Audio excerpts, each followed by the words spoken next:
Omena lanjany manokana ny vehivavy eo amin'ny fitantanana izao fotodrafitrasa vaovao izao, izay mitetina 2 miliara ariary araky ny valazan'ny Andriamatoa ben'ny tanàna Bemanonga.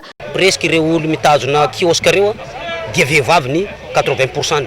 Saika vehivavy aby zany no mitazona an'io kiosque io amitsika miteny zao.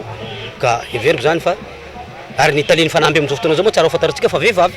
Ka zahay koa moa amin'ny commune dia vehivavy koa maro anisy tsy maintsy atao zany ny mira lenta, tsy maintsy mitovy zotrika lehilahy sy vehivavy. Nametraka fitokisana amin'ny commune kosa ny fanamby, hoy Ramatoa Tale Jeneraly ny fanamby. Commune no mitantana ny tsena dia misy ofan'ireo tsena ireo dia avy amin'ny ofan'ny tsena no miverina tsikelikely ny vidin'ny fotodrafitrasa.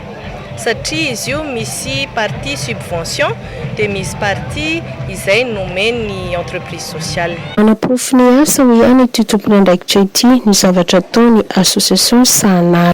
Ny fivondronan'olona miasa ao anatin'ny Sahanala dia mipetraka sy monina ao anatina faritra rovan'ny Fanamby.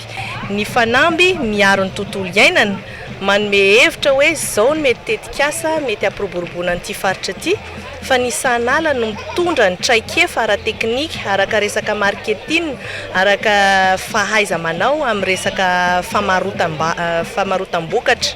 Dia izay mahatonga hoe miara-miasa amin'ny Sahanala matetika amin'ny Fanamby.